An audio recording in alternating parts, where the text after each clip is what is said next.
কুত্তার বাচ্চা, তো সাহস কি করে হয় তুই আমার গায়ে ময়লা পানি মারছিস? আপু, আমি আপনাকে দেখতে পাইনি, আপনি হঠাৎ নিচে চলে আসছেন। তুই আমার গায়ে ইচ্ছা করে ফেলছিস, এর জন্য তোকে শাস্তি পেতে হবে। আমি তো বলছি আপনার গায়ে ইচ্ছে করে পানি মারি নাই। ঠিক আছে, আপনি যে শাস্তি দিবেন আমি মাথা পেতে নিব, তারপরেও আমার মরা বাবা মাকে গালি দিয়েন না। তুই এক্ষুনি আমার জামা পরিষ্কার করে দিবি এবং আগে 50 বার কান ধরে উঠবি আর বসবি। ঠিক আছে আপু, আপনি যা বলবেন আমি তাই করছি। কি আর করার, আপুর কথা মতো কান ধরে উঠতে বসতে লাগলাম।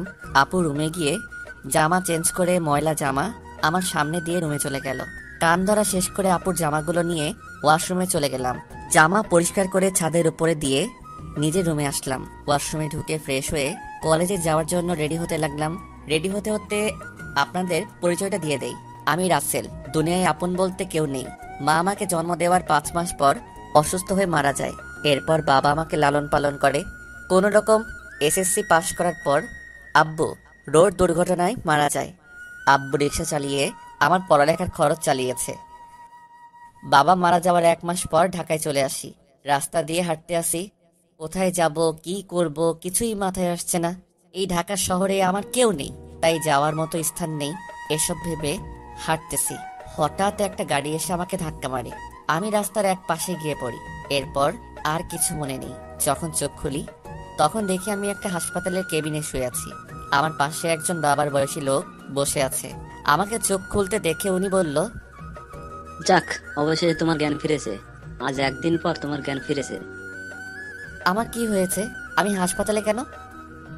ওই দিন রাতে তুমি রাস্তা দিয়ে হাঁটতে হাঁটতে মাঝখানে চলে আসো। আমার ড্রাইভার কন্ট্রোল করতে না পেরে তোমাকে ধাক্কা মারে। তারপর আমি আর ড্রাইভার তোমাকে ধরে হাসপাতালে নিয়ে আসি। ও, আপনাকে অনেক ধন্যবাদ আমার জীবন বাঁচানোর জন্য। আচ্ছা, আমাকে বলো তো, তুমি রাস্তার মাঝখানে চলে আসলে কেন? আসলে দুনিয়ায় আপন বলতে আমার কেউ নেই। আম্মু জন্ম দেওয়ার 5 মাস পর অসুস্থ হয়ে মারা যায়। এরপর বাবা ছিল। 1 মাস আগে বাবা সড়ক দুর্ঘটনায় মারা যায়। এরপর ঢাকায় চলে আসি কাজের খোঁজে। এই ঢাকা শহরে আমার কেউ নেই, তাই কোথায় যাব কি করব এসব কিছু ভাবতে ভাবতে হাঁটতেছিলাম। তারপর কি হলো আপনি তো জানেন। কে বলেছে তোমার আপন কেউ নেই? আজ থেকে আমি তোমার সব। তুমি এখন থেকে আমার বাসায় থাকবে। আপনার পরিবারের মানুষ কি বলবে? আর আপনাকে তো আমি চিনি না। আমার পরিবারে আমি, স্ত্রী এবং একটা মেয়ে আছে। আর আমি হচ্ছি বাংলাদেশ টপ বিজনেসম্যানদের একজন, নাদিয়া গ্রুপ অফ কোম্পানির মালিক রহমান শেখদার। নাদিয়া হচ্ছে আমার মেয়ের নাম। আমি আপনার বাসায় যেতে পারি, কিন্তু আমাকে কোনো কাজ দিতে হবে। তুমি আমাকে আপনি করে বলছো কেন? এখন থেকে আঙ্কেল বলে ডাকবে। আর তোমাকে এখন কোনো কাজ করতে হবে না। কতটুকু পর্যন্ত লেখাপড়া করেছো? জি, আমি এবার এসএসসি পাশ করেছি। ঠিক আছে, তাহলে তুমি আগে পড়ালেখা শেষ করো, তারপর আমার অফিসে চাকরি করবে। আপনি অনেক ভালো মনের মানুষ আঙ্কেল। দুনিয়ায় আপনার মতো মানুষ থাকলে মেধাবী ছেলেগুলো রাস্তায় থাকতে হতো না। আচ্ছা ঠিক আছে, তুমি এখন রেস্ট নাও। আমি ড্রাইভারকে ফোন দিয়ে বলে দিচ্ছি, সে খাবার নিয়ে আসবে। খাবার খেয়ে ওষুধগুলো খেয়ে নেবে। আমি ডাক্তারের কাছে যাচ্ছি। এই কথা বলে আঙ্কেল কেবিন থেকে বেরিয়ে গেল। আজ 2 দিন পর আমাকে আঙ্কেলের বাসায় নিয়ে আসছে। আমাকে আন্টির সাথে পরিচয় করিয়ে দিল। আন্টির কথা শুনে বুঝতে পারলাম উনি আঙ্কেলের মতো অনেক ভালো মানুষ। বিকালে ওনার মেয়ে কলেজ থেকে আসার পর আমাকে তার সাথে পরিচয় করিয়ে দিছে। নাদিয়া আপুর কথা শুনে বুঝতে পারলাম উনিও অনেক ভালো মানুষ। আমাকে কত সহজে আপন করে নিছে। সুন্দরভাবে চলছিল আমার জীবন। আমাকে নাদিয়া আপুর কলেজে ভর্তি করিয়ে দিছে। নাদিয়া আপু প্রতিদিন ওনার সাথে করে কলেজে নিয়ে যায়, আবার নিয়ে আসে। নাদিয়া আপু এবার ইন্টার ফাইনাল ইয়ারে পড়ে, আর আমি প্রথম ইয়ারে। বয়সে আমার চেয়ে 2 বছরের বড় হবে। এভাবে দেখতে দেখতে একটা বছর কেটে গেল, কিন্তু হঠাৎ নাদিয়া আপুর ব্যবহার অন্যরকম হয়ে গেছে। আজ 1 মাস থেকে, আগে তো ভালো ছিল, কিন্তু হঠাৎ এত পরিবর্তন কেন? গতকাল রাতে অনেক বৃষ্টি হয়েছে, তাই ছাদে পাতা পড়ে পানি জমে গেছে। 1 বালতির মতো পানি হবে। আমি পানিগুলো কুড়ে নিচে ফেলে দিলাম। হঠাৎ নিচের দিকে তাকিয়ে দেখি নাদিয়া আপু চোখ মুখ লাল করে দাঁড়িয়ে আছে। এরপর দ্রুত নিচে নেমে আসলাম। তারপর কি হলো আপনারা তো জানেন। আপনাদের সাথে কথা বলতে বলতে রেডি হয়ে নিচে চলে আসলাম। নিচে এসে দেখি আপু নাই, তাই আমি খালাকে জিজ্ঞেস করলাম, খালা, নাদিয়া আপু কোথায়? উনি কি নাস্তা করবে না? নাদিয়া ম্যাম তো নাস্তা করে গাড়ি নিয়ে কলেজে চলে গেছে। ও আচ্ছা ঠিক আছে, তাহলে তুমি আমাকে নাস্তা দাও। আজকে আমার পাঠক পাঠিকা ভাই বোনদের সাথে কথা বলতে বলতে দেরি হয়ে গেছে। পাঠক পাঠিকা এরা আবার কারা? আরে খালা, যারা আমার গল্প নিয়মিত পড়ে তাদের বলছি। আমি তো এত কিছু বুঝি না, পড়ালেখা করি নাই, তাহলে বুঝবো কেমনে? তুমি বরং নাস্তা করে তাড়াতাড়ি কলেজে যাও। আমি আর কোনো কথা না বলে নাস্তা করে ব্যাগটা নিয়ে বাসার বাইরে চলে আসলাম। তারপর একটা রিক্সা নিয়ে কলেজে যেতে লাগলাম। এবার আপনারা হয়তো বলবেন, আপনার আঙ্কেল আন্টি কোথায়? আসলে আঙ্কেল আন্টি গ্রামে আঙ্কেলের বাসায় গেছে। আজকে প্রায় 15 দিন হয়েছে। কবে আসবে সেটা এখনো বলে নাই। এই 15 দিন নাদিয়া আপু আমাকে গাড়িতে করে কলেজে নিয়ে যায়নি। 15 দিন আগে শুধু গাড়িতে করে কলেজে নিয়ে যেত, কিন্তু আসার সময় নিয়ে আসতো না। আমি সেটা আঙ্কেল আন্টিকে বলি নাই, তাহলে আপুকে বকাঝকা করবে। আপু আমার সাথে খারাপ ব্যবহার করছে ঠিকই, কিন্তু কখনো গায়ে হাত তোলে নাই। আজকে আমার দোষের কারণে থাপ্পড় মেরেছে। আমার দরকার ছিল নিচে তাকিয়ে পানিগুলো ফেলার, তাহলে আর আপুর গায়ে পড়তো না। কথা বলতে বলতে কলেজে চলে আসলাম। পকেটে হাত দিয়ে দেখি মানি ব্যাগ আনতে ভুলে গেছি। সব পকেটে হাত দিয়ে দেখি 30 টাকার মতো আছে। রিক্সা ভাড়া মিটিয়ে কলেজের গেট দিয়ে ভিতরে ঢুকলাম। তারপর ক্লাসের সামনে চলে গেলাম। দেখি স্যার পড়া শুরু করে দিছে। স্যার ভিতরে আসতে পারি? আরে রাসেল, তুমি আজকে এত দেরি কেন কলেজ আসতে? আসলে স্যার বাসায় একটু কাজ ছিল, সেগুলো শেষ করে আসতে দেরি হয়ে গেছে। ঠিক আছে, এখন ছিটে গিয়ে বসো। Okay sir. আমি আর কোনো কথা না বলে রাফির পাশে গিয়ে বসলাম। রাফি বলল, কিরে, তোর গাল লাল হয়ে আছে কেন? শালা, স্যার ধরতে পারে নাই। তুই শালা কিভাবে ধরলি? শুন, আমি তোর বেস্ট ফ্রেন্ড, তোর চেহারা দিকে তাকালে আমি সব বুঝতে পারি। এখন বল, লাল হয়ে আছে কেন? নাদিয়া আপু কি তোর গায়ে হাত তুলেছে? তোকে কলেজ ছুটি হওয়ার পর সব খুলে বলবো। রাফি আর কোনো কথা বলল না। আসলে আমরা দুজন বেস্ট ফ্রেন্ড। আমি আমার সবকিছু ওর সাথে শেয়ার করি, আর রাফি তার সবকিছু আমার সাথে শেয়ার করে। রাফির বাবা আঙ্কেলের মতো একজন বিজনেসম্যান। সবগুলো ক্লাস শেষ করে দুই বন্ধু বাইরে আসলাম। এবার বল, নাদিয়া আপু তোকে কেন মেরেছে? আসলে আমি আজকে সকালে, তারপর সবকিছু খুলে বললাম। এজন্য বুঝি তোর গায়ে হাত তুলবে?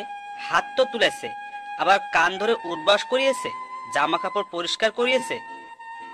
আচ্ছা এসব কথা বাদ দে, আমারই ভুল ছিল নিচে তাকিয়ে পানিগুলো ফেলার। ঠিক আছে চল, আজকে তোকে বাসায় নামিয়ে দিয়ে আসি। ঠিক আছে চল। না করলাম না, কারণ আমার কাছে টাকা নেই। রাফির কাছ থেকে অনেক টাকা নিয়েছি, আবার টাকা দিতে গেলে নেয় না। নিজের কাছে খারাপ লাগে টাকার কথা বলতে। কথা বলতে বলতে বাসায় চলে আসলাম। রাফি গাড়ি নিয়ে চলে গেল। আসার সময় আপুকে কলেজে দেখলাম না, মনে হয় কোথাও গেছে। বাসার ভিতরে ঢুকে কলিং বেল চাপ দিলাম। খালা এসে দরজা খুলে দিল। আমি খালাকে বললাম, খালা, নাদিয়া আপু কি বাসায় আছে? তুমি যাওয়ার 30 মিনিট পর বাসায় চলে এসেছে, এখনো রুমে আছে। দেখি মনে হচ্ছে মন খারাপ। ঠিক আছে খালা, আমি রুমে গেলাম। আমি ফ্রেশ হয়ে আসছি, তুমি টেবিলে খাবার দাও। ঠিক আছে, যাও।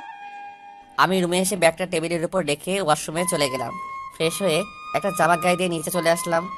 দেখি নাদিয়া আপু আসে নাই, তাই আমি আপু রুমের সামনে দাঁড়িয়ে বললাম, আপু দরজাটা খোলো। কেন, কি হয়েছে? খাবার খেতে আসো। সেই সকালে রুমে ঢুকে বসে আছো, কি হয়েছে তোমার? আমার কিছু হয়নি, তুই এখন যা, আমাকে একা থাকতে দে। আপু প্লিজ দরজাটা খোলো, তোমার সাথে আমার কিছু কথা আছে। নাদিয়া আপু আর কোনো কথা না বলে দরজা খুলে দিয়ে বিছানায় গিয়ে বসলো। আমাকে বলল, বল, কি কথা বলবি? আপু তুমি সকালের ওটা নিয়ে আমার উপর রেগে আছো। তোমার যদি শাস্তি দেওয়া কম হয় তাহলে তুমি আমাকে আরো শাস্তি দাও, আমি মাথা পেতে নিব। তারপরেও তুমি না খেতে থেকো না। নাদিয়া আপু আর কোনো কথা না বলে বিছানা থেকে উঠে এসে আমাকে জড়িয়ে ধরলো। তখন আপু বলল, তুই আমাকে ক্ষমা করে দে রাসেল, আমি তোর উপর রাগ করে নেই। আমি একটা ছেলেকে ভালোবাসি, কিন্তু ছেলেটা অন্য একটা মেয়েকে ভালোবাসে, তাই ওর উপরে রাগ করে তোর সাথে খারাপ ব্যবহার করছি। তুই আমাকে মাফ করে দে। আজকে তোর গায়ে হাত তুলে নিজের কাছে অনেক খারাপ লাগছে, তাই ক্লাস না করে বাসায় চলে আসছি। আপু আমি কিছু মনে করি নাই। আমি জানি তোমার হয়তো কিছু হয়েছে, তাই তুমি আমার সাথে এরকম করছো। তুমি একটা বার ওই ছেলেটাকে দেখিয়ে দিও, আমি ওকে আবার তোমার কাছে নিয়ে আসবো। না রে, আর ও আমাকে ভালোবাসে না, ও আমার সাথে প্রেমের অভিনয় করছে। আমি সেটা বুঝতে পারি নাই। মন খারাপ করো না, দেখবে আস্তে আস্তে সব ঠিক হয়ে যাবে। তুমি ফ্রেশ হয়ে আসো, দুজনে একসাথে খাবার খাবো। ঠিক আছে, তুই বস, আমি ফ্রেশ হয়ে আসছি। নাদিয়া আপু ফ্রেশ হতে চলে গেল। আমি বিছানায় বসে আপুর মোবাইল টিপতে লাগলাম। গ্যালারিতে ঢুকে দেখি একটা ছেলের অনেকগুলো ছবি। তার মানে এই ছেলের সাথে প্রেম করতো। ছেলেটা দেখতে অনেক সুন্দর। আমি ওই ছেলের কাছে কিছুই না। অবাক করার বিষয় হলো ওই ছেলের সাথে আপুর একটা ছবিও দেখলাম না। আমি মোবাইলটা বিছানায় রেখে দিলাম। কিছুক্ষণ পর আপু ওয়াশরুম থেকে বেরিয়ে আসলো। আমি তার দিকে তাকিয়ে মাথা নিচু করে ফেললাম। আপু মনে হয় বিষয়টা বুঝতে পেরেছে, তাই আপু বলল, আসলে আমার মনে ছিল না তুই যা আমার রুমে। আমি ওয়াশরুমে ঢুকে জামা কাপড় গায়ে দিচ্ছি। ওয়াশরুমে যেতে হবে না, আমি নিচে যাচ্ছি, তুমি জামা কাপড় গায়ে দিয়ে আসো। এ কথা বললে আমি আপুর রুম থেকে বেরিয়ে নিচে চলে আসলাম। কিছুক্ষণ পর আপু জামা গায়ে দিয়ে নিচে চলে আসলো। একটা কথা আপনাদেরকে বলে দেই, আমি নাদিয়াকে নিজের বড় আপুর মতো জানি। দুজনে একসাথে খাবার খেতে লাগলাম। খাবার খেয়ে যে যার রুমে চলে আসলাম। বিছানায় শুয়ে মোবাইল হাতে নিয়ে রাফিকে ফোন দিয়ে সবকিছু খুলে বললাম। তারপর আরও কিছুক্ষণ কথা বলে ঘুমিয়ে গেলাম। সকালে হঠাৎ কে যেন আমার গায়ে পানি মেরে ভিজিয়ে দিল। আমি এক লাফে উঠে গেলাম। সামনে তাকিয়ে দেখি নাদিয়া আপু হাতে বালতি নিয়ে দাঁড়িয়ে দাঁড়িয়ে হাসতে আসছে। তার মানে এটা আপুর কাজ। তখন আমি আপুকে বললাম, আপু তুমি এটা কি করলে? আমার গায়ে পানি দিলে কেন? তোকে সেই সকাল থেকে ডাকছি, তোর ওঠার খবর নেই, তাই বাধ্য হয়ে তোর গায়ে পানি মারছি। তাই বলে তুমি পানি মারবে? দেখো পুরো শরীর ভিজে গেছে। ভালো হয়েছে, এখন কথা না বলে গোসল করে রেডি হয়ে নিচে আয়। ঠিক আছে, কিন্তু আজকে হঠাৎ আমাকে ডাকতে আসলে কেন? হঠাৎ কোথায়, 1 মাস তোকে ডাকি নাই। এর আগে তো প্রতিদিন সকালে তোকে ডেকে তুলছি। আর কি কারণে তোকে 1 মাস ডাকি নাই সেটা তুই ভালো করে জানিস। ঠিক আছে তুমি যাও, আমি ফ্রেশ হয়ে আসছি। তাড়াতাড়ি আয়। বলে নাদিয়া আপু রুম থেকে বেরিয়ে গেল। আমি দাঁড়িয়ে না থেকে ওয়াশরুমে ঢুকে গোসল করে রেডি হয়ে কলেজের ব্যাগটা কাঁধে নিয়ে নিজে চলে আসলাম। কিছুক্ষণ পর আপু আসলো। দুজনে একসাথে নাস্তা করে গাড়ি নিয়ে কথা বলতে বলতে কলেজে চলে আসলাম। আপু গাড়ি পার্কিং করে বলল, তোর ক্লাস শেষ হলে আমার জন্য অপেক্ষা করবি, দুজনে একসাথে বাসায় যাব। ওকে ঠিক আছে। আপু আর কোনো কথা না বলে তার ক্লাসে চলে গেল। হঠাৎ পিছন থেকে রাফি বলল, কিরে, কেমন আছিস? এই তো ভালো আছি, তুই কেমন আছিস? আমিও ভালো আছি। আজকে তাহলে আপু তোকে কলেজে নিয়ে আসলো? হুম, আপু এখন আগের মতো হয়ে গেছে। এতদিন একটা ছেলের কারণে আমার সাথে খারাপ ব্যবহার করছে। ওই শালাকে যদি সামনে পাইতাম তাহলে অবস্থা খারাপ করে দিতাম। ওসব কথা বাদ দে, এখন ক্লাসে চল। ঠিক আছে, চল। আমি আর রাফি ক্লাসে চলে আসলাম। কিছুক্ষণ পর স্যার ক্লাসে আসলো। সবগুলো ক্লাস শেষ করে আমি আর রাফি বাহিরে চলে আসলাম। রাফি তাহলে তুই বাসায় যা, আমি আপুর জন্য অপেক্ষা করছি। দুজনে একসাথে বাসায় যাব। ওকে ঠিক আছে। রাফি আমার থেকে বিদায় নিয়ে চলে গেল। আমি আপুর জন্য অপেক্ষা করতে লাগলাম। কিছুক্ষণ পর দেখি আপু তার বান্ধবীদের সাথে ক্লাস থেকে বেরিয়ে আসতেছে। আমাকে দেখে তার বান্ধবীদের বিদায় আমার সামনে আসলো। কি রে, কোন সময় তোর ক্লাস শেষ হয়েছে? এই তো 30 মিনিট আগে।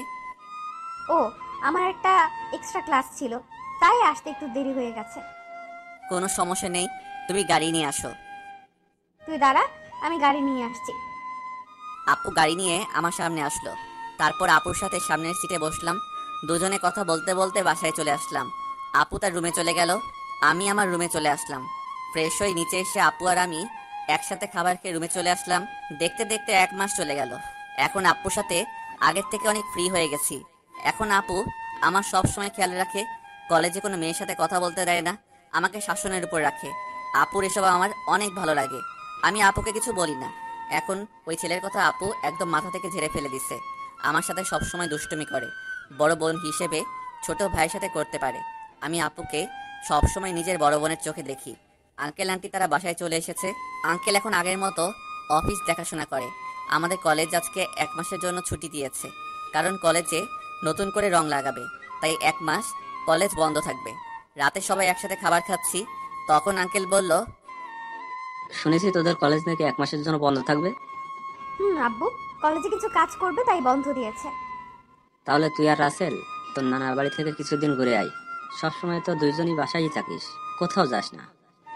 আমি না হয় যাব, কিন্তু রাসেল কি আমার সাথে যাবে? রাসেল যাবে না কেন? আসলে আন্টি আমার বাসা থেকে বাইরে কোথাও ঘুরতে যেতে ভালো লাগে না। এটা তো আর অন্য কোথাও না, আমার শ্বশুর বাড়ি যেতে বলছি।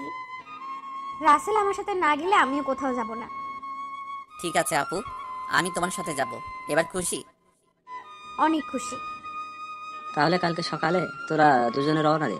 এখন রুমে গিয়ে জামা কাপড় গুছিয়ে রাখ। আর তোরা কি গাড়ি নিয়ে যাবি? না আব্বু, আমরা বাসে করে যাব। ঠিক আছে, তোরা যেটা ভালো বুঝিস। কেউ আর কোনো কথা না বলে খাবার খেতে লাগলো। আমি খাবার খেয়ে রুমে চলে আসলাম। রুমে এসে জামা কাপড় গুছিয়ে রাখলাম। তারপর বিছানায় শুয়ে মোবাইল টিপতে টিপতে ঘুমিয়ে পড়লাম। পরের দিন সকালে আপু এসে আমাকে ডেকে তুললো। আমাকে রেডি হতে বলে তার রুমে চলে গেল। আমি ওয়াশরুমে ঢুকে ফ্রেশ হয়ে রেডি হয়ে জামা কাপড় আর ব্যাগটা নিয়ে নিচে চলে আসলাম। নাস্তার টেবিলে দেখি আঙ্কেল আন্টি বসে আছে। আমি একটা চেয়ার টেনে বসলাম। হঠাৎ সিঁড়ির উপরে চোখ পড়তেই আমি চমকে উঠলাম। আজকে আপুকে অনেক সুন্দর লাগছে। নীল রঙের একটা জামা গায়ে দিছে। আপুকে নীল রঙের জামায় অনেক সুন্দর লাগছে। আপু আমার সামনে এসে বলল, কি রে, তুই এভাবে হ্যাবলার মতো আমার দিকে তাকিয়ে আছিস কেন? এই আপু, আমাকে হ্যাবলা বলবে না। আমি কিন্তু তোমার থেকে অনেক সুন্দর আছি। আর আজকে তোমাকে নীল রঙের জামায় অনেক সুন্দর লাগছে। বাবা, যে এনার চেহারা, আবার বলে আমার থেকে ওর চেহারা সুন্দর। যা, একটু তোমার রূপের প্রশংসা করলাম, এখন থেকে আর করব না। তোমাকে পুরো পেতনির মতো লাগছে। কি বললি? আমাকে পেতনির মতো লাগছে? প্রথমে প্রশংসা করলাম, কোনো দাম পেলাম না, তাই তোমাকে পেতনি বললাম। আজকে তোকে আমি মেরেই ফেলবো। তোরা কি শয়তানি করবি নাকি নাস্তা করে বেরিয়ে পড়বি? আব্বু তুমি দেখো না, রাসেল আমাকে পেতনি বলছে। ও তো ছোট, তাই তোর সাথে দুষ্টামি করছে। এখন কথা না বলে নাস্তা করে বেরিয়ে পড়। নাদিয়া আপু আমার দিকে তাকিয়ে একটা ভেঞ্চি মেরে একটা চেয়ার টেনে বসে পড়লো। সবাই নাস্তা করতে লাগলাম। নাস্তা খাওয়া শেষ করে আঙ্কেল আন্টির কাছে বলে বাসা থেকে বেরিয়ে আসলাম। তারপর গাড়িতে করে বাস কাউন্টারে চলে আসলাম। ড্রাইভার আমাদের বাস কাউন্টারে নামিয়ে দিয়ে চলে গেল। আসার সময় আঙ্কেল আমার পকেটে কিছু টাকা ঢুকিয়ে দিল। তাই বাস কাউন্টারে গিয়ে টিকিটের জন্য টাকা বের করতে গিয়ে দেখি 15 থেকে 20 হাজারের মতো হবে।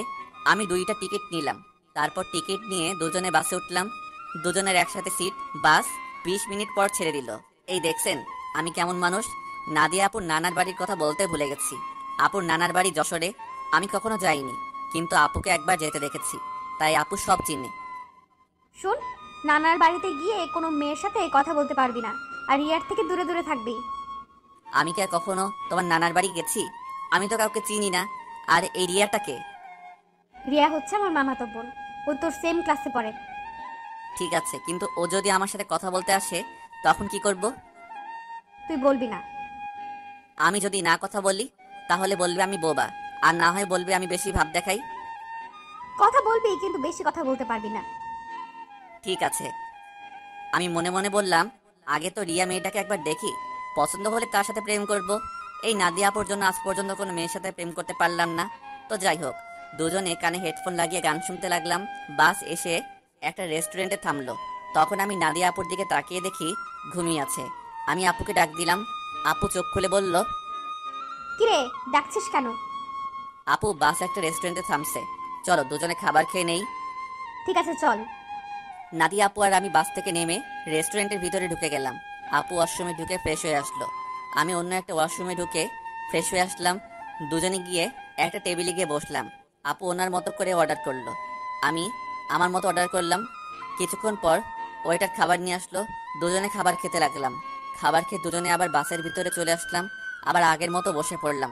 বাস কিছুক্ষণ পর ছেড়ে দিল। বাস চলছে আপন গতিতে। আমরা দুজন আবার হেডফোন লাগিয়ে গান শুনতে লাগলাম। দেখতে দেখতে আমরা এখন যশোর চলে এসেছি। দুজনে বাস থেকে নেমে দেখি একটা গাড়ি আমাদের সামনে দাঁড়িয়ে আছে, আর গাড়ির সাথে একজন লোক দাঁড়িয়ে আছে। নাদিয়া মামা বলে তাকে জড়িয়ে ধরলো। আসলে আমি কখনো আপুর মামাকে দেখি নাই। ওর মামা ঢাকায় মনে হয় সহজে যায়নি, তাই চিনতে পারলাম না। আমি আর আপু পিছনের সিটে বসলাম। তখন আপুর মামা বলল, তাহলে এ হচ্ছে রাসেল? মামা, ও হচ্ছে রাসেল। তুমি তো বাইরে ছিলে, তাই দেখো নাই। ও তার মানে নাদিয়ার মামা বাহিরে ছিল। তখন নাদিয়ার মামা বলল, কেমন আছো রাসেল? পড়ালেখা কেমন চলছে? জি মামা, আমি অনেক ভালো আছি, আর পড়াশোনা ভালোই চলছে। ও, তা কয়টা মেয়ের সাথে প্রেম করো? মামা আপনি এটা কি বলছেন? আরে সমস্যা নেই, আমাকে তোমার বন্ধু ভাবে বলতে পারো। প্রেম মনে হয় আমি কখনো করতে পারবো না। একটা পেতনির কারণে সবসময় আমাকে মেয়েদের থেকে দূরে সরিয়ে রাখে। ও মা, তাই? তার সে মানুষটাকে? আমি আপুর দিকে তাকিয়ে দেখি আমার দিকে চোখ লাল করে তাকিয়ে আছে। ভয়ে আমার গলা শুকিয়ে গেল, তাই কথা ঘুরিয়ে বললাম, আসলে আমার কলেজের এক ছেলে বন্ধু। সে বলেছে আমাদের দুজনের মধ্যে কেউ কখনো প্রেম করব না, কোনো মেয়ের সাথে বন্ধুত্ব করব। এ কারণে আজ পর্যন্ত একটা প্রেম করতে পারলাম না। আমার কথা শুনে মামা হাসতে হাসতে শেষ। আপুর দিকে তাকিয়ে দেখি এবার মুচকি মুচকি হাসছে। যাক বাবা, এবার তাহলে বেঁচে গেছি। তা না হলে খাচ্চুন্নি আজকে আমার অবস্থা খারাপ করে ছাড়তো। কথা বলতে বলতে মামা একটা বাসার ভিতরে গাড়ি ঢুকিয়ে দিল। আমি আর আপু গাড়ি থেকে নামলাম। আপু দৌড়ে ভিতরে চলে গেল। আমি এক জায়গায় দাঁড়িয়ে আছি। মামা গাড়ি পার্কিং করে আমার সামনে এসে বলল, কি ব্যাপার রাসেল, তুমি এখানে দাঁড়িয়ে আছো কেন? ভেতরে যাও। আমি কেমন করে যাব? আমি তো কাউকে চিনি না। আপু তো আমাকে না নিয়ে দৌড় দিয়ে ভিতরে চলে গেল। ও, এ ব্যাপার। ঠিক আছে, তুমি আমার সাথে আসো। এটা হচ্ছে আমাদের বাড়ি। আপনাদের বাড়িটা অনেক সুন্দর। এই বাড়িটা আব্বু বানিয়েছে প্রায় 5 কোটি টাকা খরচ করে।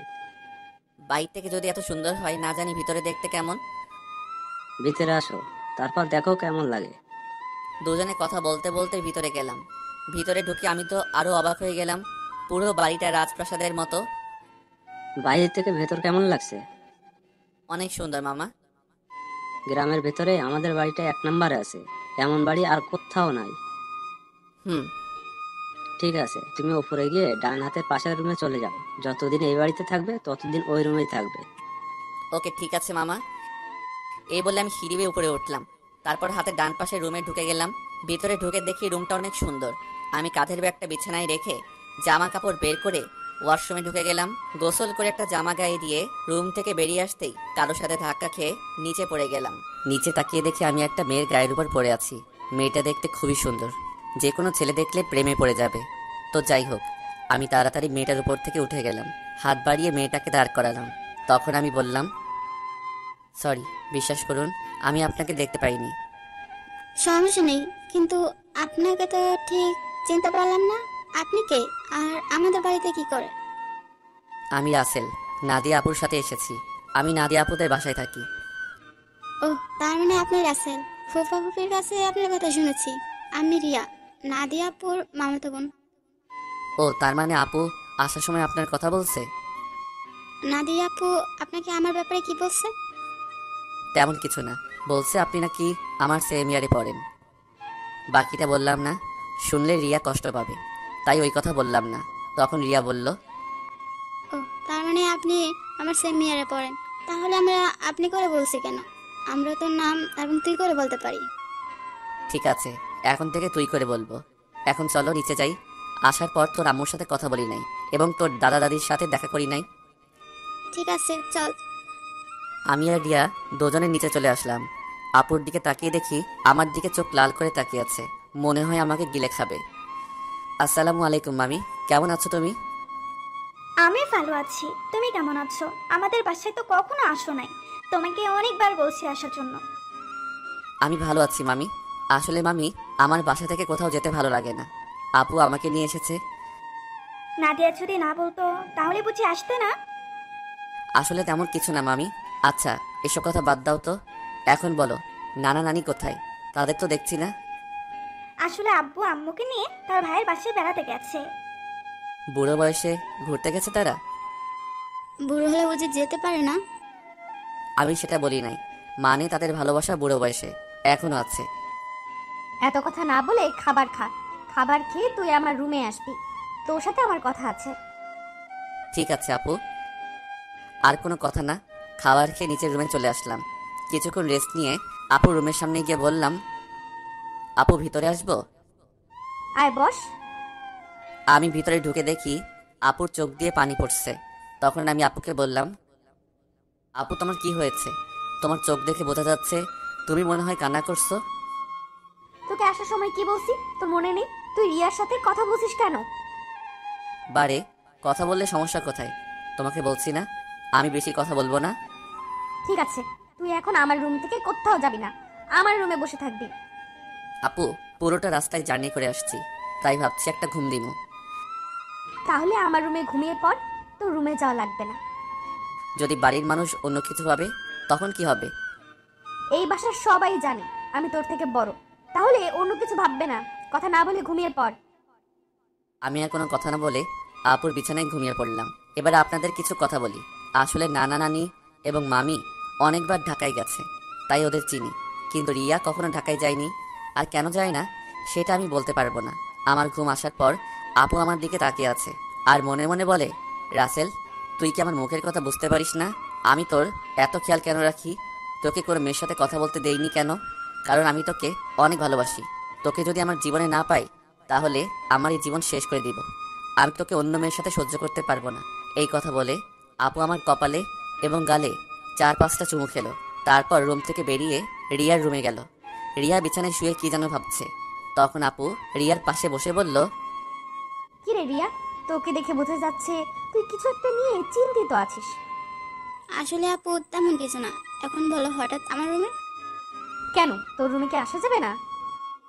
আরে আমি ওইভাবে বলি নেই। আচ্ছা ওটা বাদ দাও, তোমাকে একটা কথা বলি, রাসেল কি কোনো মেয়ের সাথে প্রেম করে?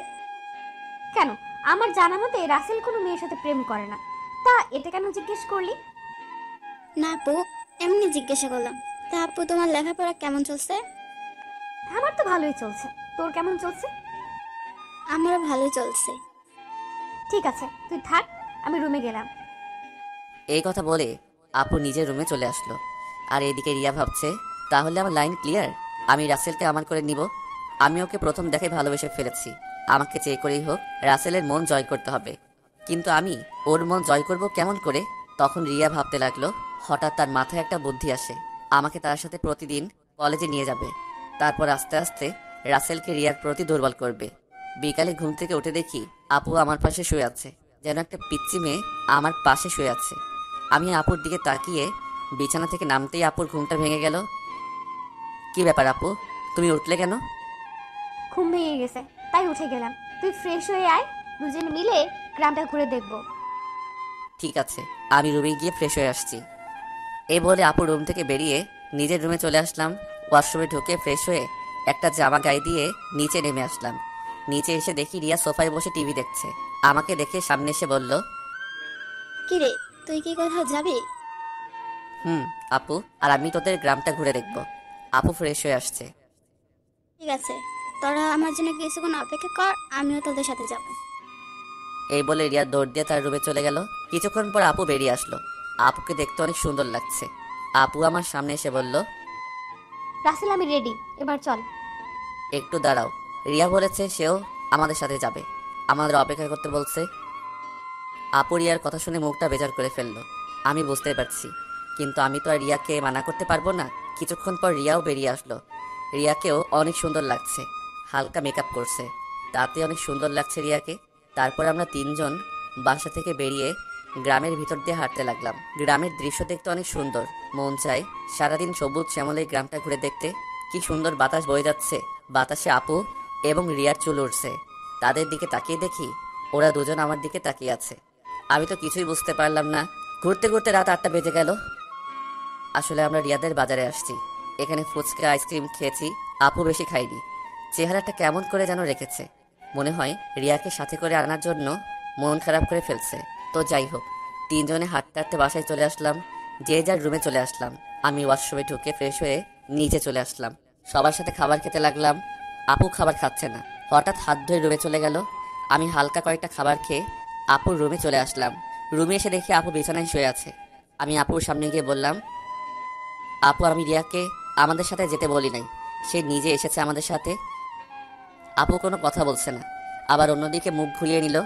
এবার আমি আপুকে আমার দিকে ঘুরিয়ে বললাম, আপু, তুমি কি আমার উপর রেগে আছো? প্লিজ, তুমি এভাবে মন খারাপ করে থাকলে আমার কাছে একটু ভালো লাগে না। হঠাৎ আপু আমার সাথে এমন কিছু করবে সেটা আমি কখনো ভাবতেই পারিনি। আপু আমাকে জড়িয়ে ধরে ঠোঁটের সাথে ঠোঁট লাগিয়ে পাগলের মতো কিস করতে লাগলো। আমি ছাড়ার চেষ্টা করছি, কিন্তু আপু আমাকে শক্ত করে ধরে আছে।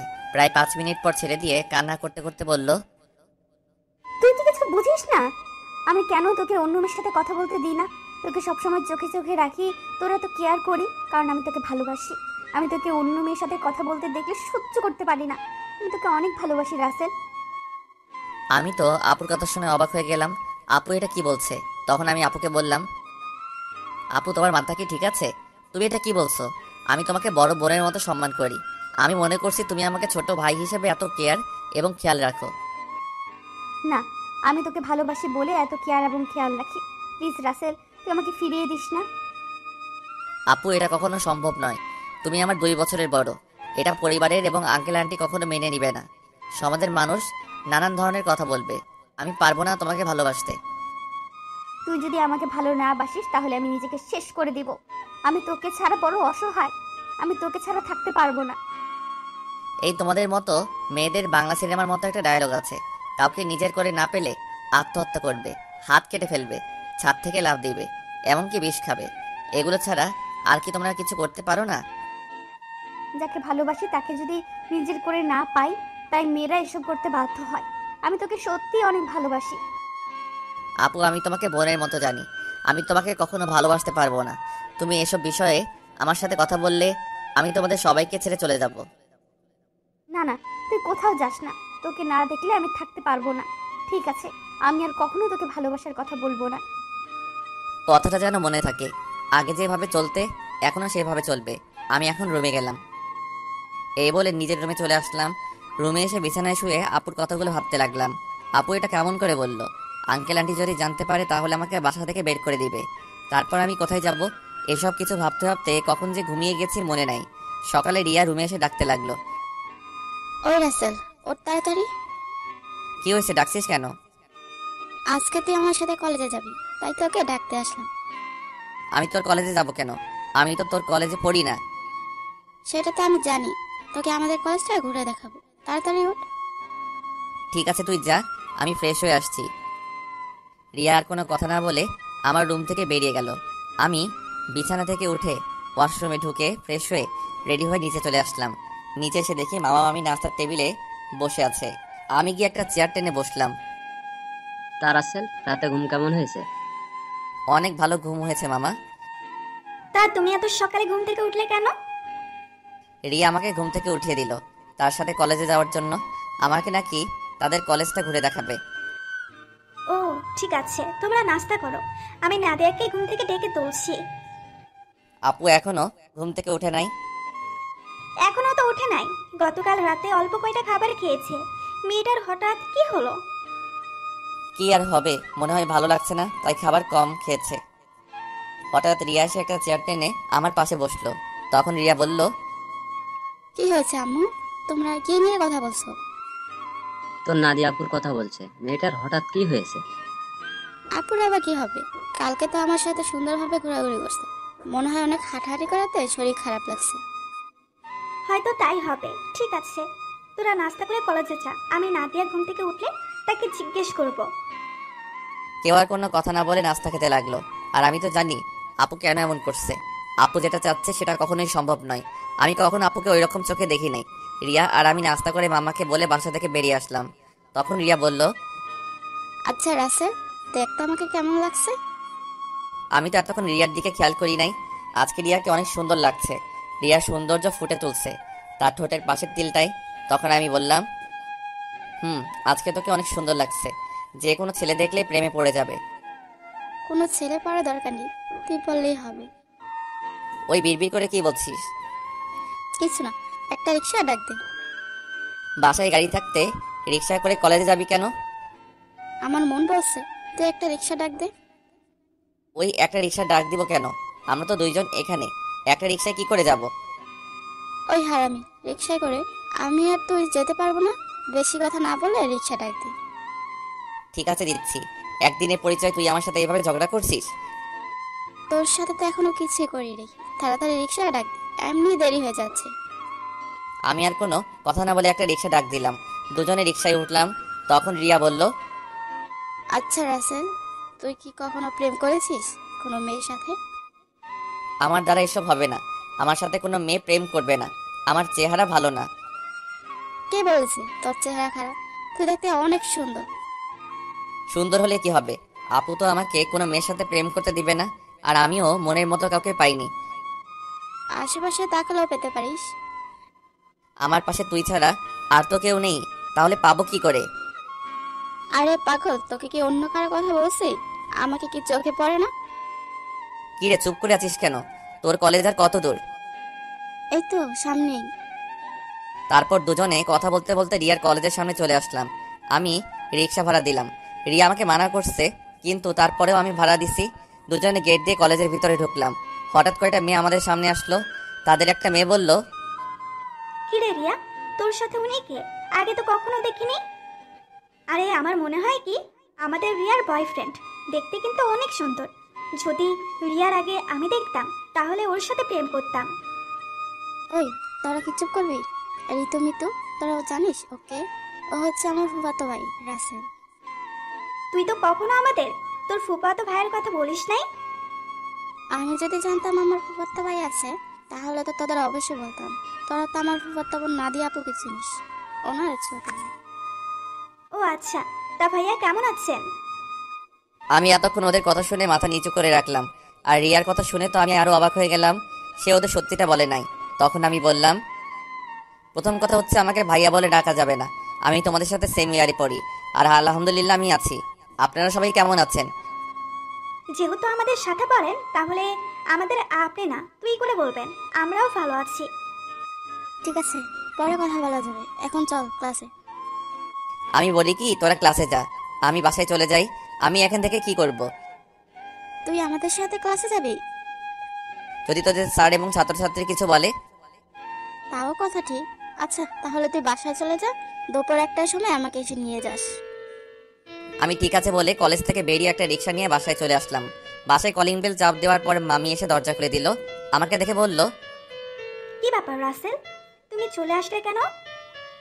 আমি কলেজে থেকে কি করব, তাই চলে আসলাম। রিয়া বলেছে তাকে দুপুরে গিয়ে নিয়ে আসতে। ও ঠিক আছে, তুমি রুমে যাও, আমি তোমার জন্য উপরে কফি নিয়ে আসছি। আমি এখন কফি খাবো না। আপু কি ঘুম থেকে উঠেছে? নাস্তা করে এখনো রুমে আছে। ঠিক আছে। আমি আপুর রুমে গেলাম বলে ভিতরে ঢুকে আপুর রুমে চলে গেলাম। আপুর রুমে এসে দেখি কার সাথে যেন মোবাইলে হেসে হেসে কথা বলছে। আমাকে দেখে ফোনটা কেটে দিল। তখন বলল, তুই আমার রুমে কেন এসেছিস? আমি তোমার রুমে আসলে সমস্যা কোথায়? আর তুমি কার সাথে কথা বলছো? সেটা কি তোকে বলতে হবে? আপু, তুমি আমার সাথে এইভাবে কথা বলছো কেন? তোর সাথে আমার কথা বলতে ভালো লাগছে না। তুই আমার রুম থেকে বেরিয়ে যা। আমি আর কোনো কথা না বলে আপুর রুম থেকে বেরিয়ে আমার রুমে চলে আসলাম। বিছানায় বসে ভাবতে লাগলাম, আপুর হঠাৎ কি হলো? আমার মনে হয় তার ভালোবাসা অ্যাকসেপ্ট না করার কারণে আমার উপর রেগে আছে। আপুর এমন কথায় কেন জানি আমার অনেক খারাপ লাগছে। পরে ভাবলাম, রাগ করলে করুক, কিছুদিন পর এমনি ঠিক হয়ে যাবে। আর কিছু না ভেবে একটা ঘুম দিলাম। দুপুরের দিকে ঘুম থেকে উঠে দেখি একটা বাজার 10 মিনিট বাকি আছে। তাই কোনো রকম ফ্রেশ হয়ে মামিকে বাসা থেকে বেরিয়ে একটা রিক্সা নিয়ে রিয়ার কলেজের সামনে চলে আসলাম। কলেজের সামনে এসে দেখি রিয়া তার বান্ধবীদের সাথে বাহিরে দাঁড়িয়ে আছে। আমাকে দেখে ঋতু আর মিতুর থেকে বিদায় নিয়ে আমার সাথে রিক্সায় উঠে বসলো। তোর আসতে লেট হলো কেন? আসলে কলেজ থেকে গিয়ে ঘুমিয়ে পড়ছি। উঠতে একটু দেরি হয়ে গেছে, তাই আসতে একটু দেরি হয়েছে। ওহ। তারপর দুজনে কথা বলতে বলতে বাসায় চলে আসলাম। এবার রিয়া আমাকে রিক্সা ভাড়া দিতে দিল না। রিয়া এবার রিক্সা ভাড়া দিল। তারপর দুজনে বাসার ভিতরে ঢুকে যে যার রুমে চলে গেলাম। দেখতে দেখতে 10টা দিন চলে গেল। রিয়া আর তার বান্ধবীদের সাথে ভালো বন্ধুত্ব হয়েছে, কিন্তু আপু আমার সাথে ঠিকভাবে কথা বলে না। সব সময় কার সাথে যেন ফোনে হেসে হেসে কথা বলে। আপুর এড়িয়ে চলা আমার অনেক খারাপ লাগে। এখন কেন জানি আপু ফোনে কারোর সাথে হেসে হেসে কথা বললে আমার কেমন জানি লাগে। রাতে সবাই মিলে খাবার খেতে লাগলাম। তখন নাদিয়া আপু বলল, মামা মামি, আমি কালকে ঢাকায় ফিরে যাব, আমার জরুরি কাজ আছে। তুই যাবি মানে? তাহলে রাসেল কি করবে? ও যাবে কিনা সেটা বলতে পারো। রাসেল, তুমি কি বলো? নাদিয়ার সাথে কি তুমি যাবে নাকি তুমি আরো কিছুদিন থাকবে? না মামা মামি, আমিও আপুর সাথে কালকে চলে যাব। আমি থেকে কি করব? তাহলে ঠিক আছে। তা গাড়ি নিয়ে যাবে নাকি বাসে করে যাবে? না মামা, আমরা বাসে করে যাব। তুমি ড্রাইভারকে বলে দিও আমাদের বাস কাউন্টারে নামিয়ে দিয়ে আসতে। ঠিক আছে। হঠাৎ রিয়ার আবার কি হলো? ও খাবার না খেয়ে রুমে চলে গেল কেন? সেটা আমি বলবো কেমন করে? তুমি গিয়ে তোমার মেয়েকে জিজ্ঞেস করো। ঠিক আছে, ওর সাথে পরে কথা বলবো। এখন খাবার খাও। সবাই খাবার খেতে লাগলো। আমি খাবার খেয়ে রুমে চলে আসলাম। রুমে এসে দেখি টেবিলের উপর একটা কাগজ, লেখা আছে, রাসেল তুই একটু ছাদে আয়, আমি রিয়া, তোর সাথে কিছু কথা আছে। রিয়া হঠাৎ আমাকে ছাদে যেতে বলল কেন? আমি আর কোনো কিছু না ভেবে রুম থেকে বেরিয়ে ছাদে চলে গেলাম। ছাদে নিয়ে দেখি রিয়া ছাদের একটা কোথায় অন্যদিকে তাকিয়ে আছে। আমি রিয়ার সামনে গেলাম। তারপর রিয়াকে বললাম, বল আমাকে ছাদে আসতে বললি কেন? রিয়া আমার দিকে ঘুরে তাকালো। রিয়ার চোখ দেখি লাল হয়ে আছে, মনে হয় কান্না করছে। রিয়া বলল, রাসেল, আমি তোকে কিছু কথা বলতে চাই, প্লিজ তুই না করিস না। কি কথা আগে সেটা বল। তারপর রিয়া আমাকে যে কথা বললো সে কথা কখনো আমি রিয়ার থেকে আশা করি নাই। রিয়া এ কথা কিভাবে বলতে পারলো? রাসেল, আমি তোকে প্রথম যেদিন আমাদের বাসায় দেখি, তোর সাথে ধাক্কা খাই, সেদিন থেকে আমি তোকে ভালোবেসে ফেলেছি।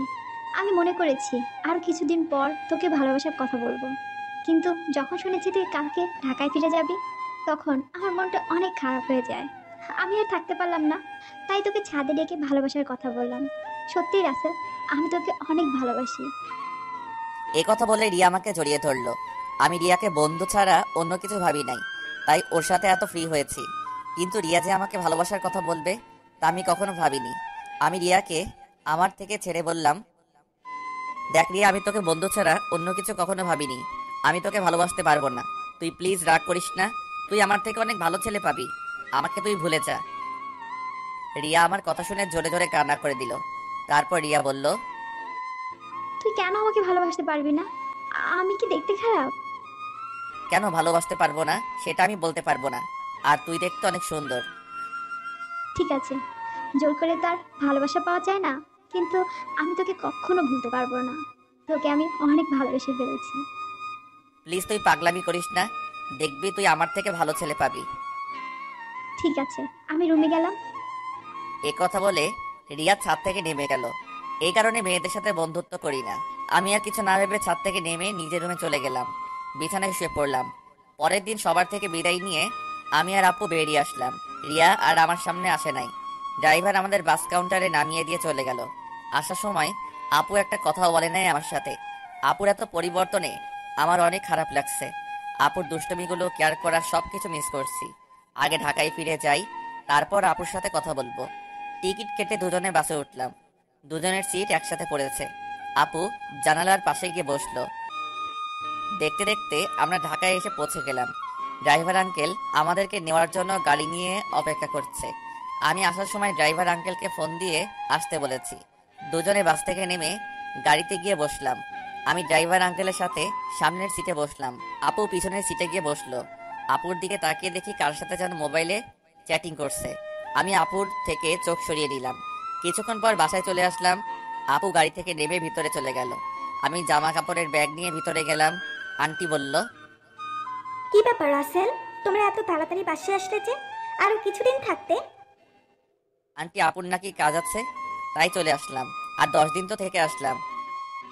ঠিক আছে, তুমি রুমে গিয়ে ফ্রেশ হয়ে আসো, আমি টেবিলে খাবার দিচ্ছি। ঠিক আছে আন্টি। এই বলে নিজের রুমে চলে আসলাম। রুমে এসে ওয়াশরুমে ফ্রেশ হয়ে নিচে চলে আসলাম। একটা চেয়ার টেনে বসলাম। আপুকে দেখলাম না টেবিলে।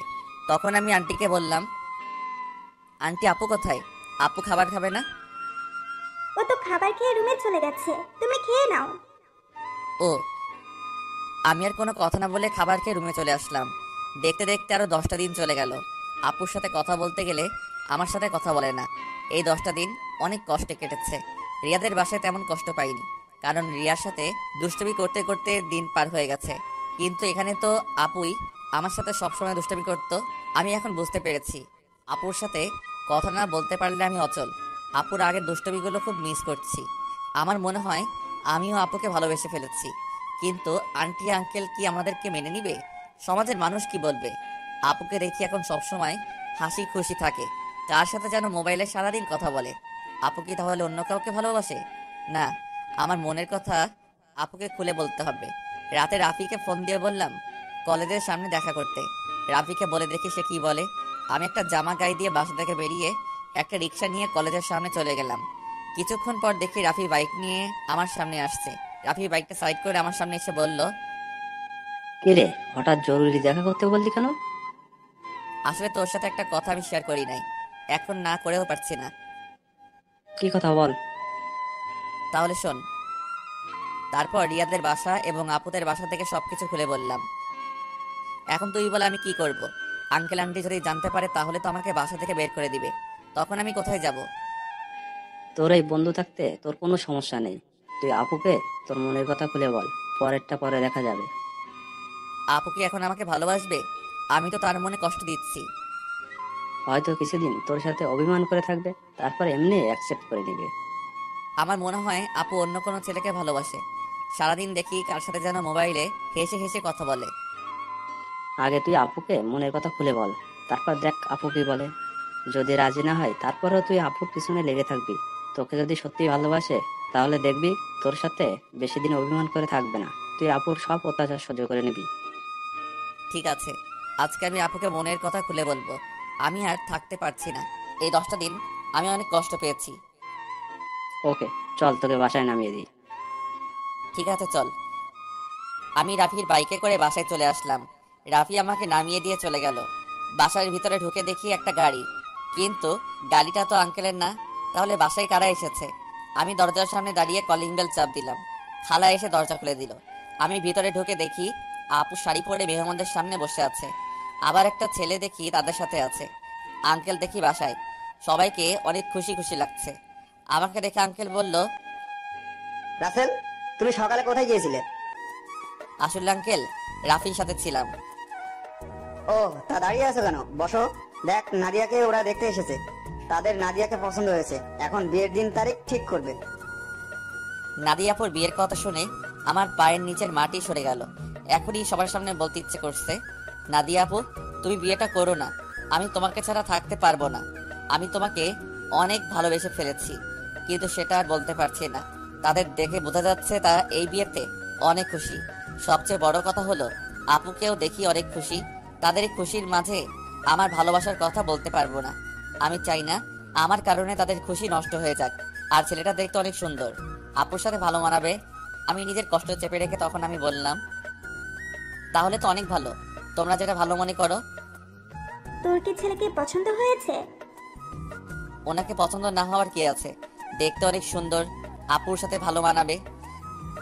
তাহলে আমরা বিয়ের দিন তারিখ ঠিক করতে পারি। তারপর তারা বিয়ের দিন তারিখ ঠিক করলো। আগামী শুক্রবার আপুর বিয়ে। আমি আর তাদের মধ্যে না থেকে নিজের রুমে চলে আসলাম। দরজা আটকে দিয়ে অনেক কান্না করতে লাগলাম। জীবনে কোনো মেয়েকে ভালোবাসি নাই, এই প্রথম একজনকে ভালোবাসলাম, কিন্তু তাকে আর বলতে পারলাম না। বলার আগেই তার বিয়ে ঠিক হয়ে গেল। হঠাৎ আমার মোবাইলটা বেজে উঠলো। দেখি রিয়া ফোন দিছে। আজকে এতদিন পরে রিয়া আজকে ফোন দিছে। চোখের পানি মুছে ফোনটা রিসিভ করলাম। কিরে, কেমন আছিস? আছি কোনো রকম। তুই কেমন আছিস? আমি আলহামদুলিল্লাহ ভালো আছি। মামা মামি তারা কেমন আছে? সবাই ভালো আছে, কিন্তু তোর কথা কেমন জানি লাগছে। কি হয়েছে তোর? আমার তো কিছুই হয়নি। তুই মনে হয় আমার থেকে কিছু লুকাচ্ছিস। বল, কি হয়েছে তোর? বলতে পারি, কিন্তু তুই আমাকে কথা দিতে হবে। তুই কাউকে কিছু বলবি না। ঠিক আছে, বলবো না। এবার বল। তাহলে শোন, রিয়াকে সবকিছু খুলে বললাম। এটা তুই কি বলছিস? আমি ফুপা ফুপির সাথে কথা বলি? না রে, তারা শুনলে অনেক কষ্ট পাবে। তারা এই বিয়েতে অনেক খুশি। তাহলে তুই কষ্ট পাচ্ছিস কেন? আমি কষ্ট পেলে কিছু হবে না। আমি চাই না আমার কারণে তাদের আশা ভরসা সব নষ্ট হয়ে যায়। তুই কি পারবি আপুকে ভুলে থাকতে? আমাকে ভুলে থাকার চেষ্টা করতে হবে। এই বিয়েতে আপু রাজি আছে। তাহলে আপু যখন তোকে ভালোবাসার কথা বলেছে তখন রাজি হসনি কেন? তখন তো আমি আপুকে ওই চোখে দেখি নাই, আমার বড় বোনের মতো দেখেছি। আর আঙ্কেল আন্টি এবং সমাজের কথা চিন্তা করে আপুকে মানা করে দেই। তখন যদি রাজি হতি তাহলে আজকে আর এত কষ্ট পেতে হতো না। এখন তুই কি করবি? এখন আমি আপুকে ভুলে থাকার চেষ্টা করব। আপুর বিয়ে হয়ে গেলে আঙ্কেল আন্টি একা হয়ে যাবে। তাই আমি চাই বাকিরা জীবন তাদের সাথে পার করে দিতে। ঠিক আছে, তাহলে ভালো থাকিস। আর যা কিছুই করিস চিন্তা ভাবনা করে করিস। বাই। এই বলে রিয়া ফোন কেটে দিল। আমার চোখ দিয়ে আবার পানি পড়তে শুরু করলো। কান্না করতে করতে নিচে ঘুমিয়ে গেলাম। রাতে সবাই টেবিলে বসে খাবার খেতে লাগলাম। তখন আঙ্কেল বলল, রাসেল, আমি চাই নাদিয়ার বিয়ের সবকিছু তুমি করবে। ঠিক আছে আঙ্কেল। আরে রাসেল, তোমার চোখ দুটো লাল হয়ে আছে কেন? কি হয়েছে তোমার? আসলে আন্টি চোখে কি যেন পড়েছে, তাই লাল হয়ে গেছে। চিন্তা করবেন না, এমনি ঠিক হয়ে যাবে। আমি নাদিয়া আপুর দিকে তাকিয়ে দেখি এক মনে খাবার খেয়ে যাচ্ছে। আমি তার থেকে চোখ সরিয়ে হালকা খাবার খেয়ে রুমে চলে আসলাম। রুমে এসে দেখি মোবাইলটা বাজতে আছে। হাতে নিয়ে দেখি রাফি ফোন দিচ্ছে। আমি রিসিভ করার পর রাফি বলল, কিরে, কেমন আছিস? আপুকে কি ভালোবাসার কথা বলেছিস? আমি ভালো আছি, আর আপুকে ভালোবাসার কথা বলতে পারি নাই। কেন, কি হয়েছে? আপুর বিয়ে ঠিক হয়ে গেছে, তাই আর আমার মনের কথা খুলে বলতে পারি নাই। কি বলছিস তুই? কোথায় বিয়ে ঠিক হয়েছে? ছেলের বাড়ি কোথায় সেটা বলতে পারবো না। ছেলেটা দেখতে অনেক সুন্দর। তুই আমাকে বাসার সামনে নামিয়ে দিয়ে যাওয়ার পর তারপর সব খুলে বললাম। এটা তুই কি বলছিস? তুই কি পারবি আপুকে বলে থাকতে? তুই একবার আঙ্কেল আন্টিকে কথাটা খুলে বল, আর না হয় আপুকে বল। না রে, আমি চাই না আমার কথা শুনে তারা কষ্ট পাক। এই বিয়েতে তারা সবাই খুশি আছে, আর নাদিয়া আপুও রাজি আছে। আঙ্কেল আন্টির কথা চিন্তা করে নিজেকে কষ্ট দিবি? তুই কি থাকতে পারবি? শোন, আঙ্কেল আমাকে রাস্তা থেকে তুলে এনে তাদের বাসায় ঠাঁই দিছে। তাদের মতো একটা পরিবার পেয়েছি। আমার মতো এতিম ছেলেকে নিজের ছেলের মতো দেখেছে। তাহলে আমি এই কথা বলি কেমন করে? আর নাদিয়া আপুকে আমি ভুলে যাব? কিছুদিন গেলে সবকিছু ঠিক হয়ে যাবে। তুই মানুষ না রে, তুই একটা ফেরেশতা।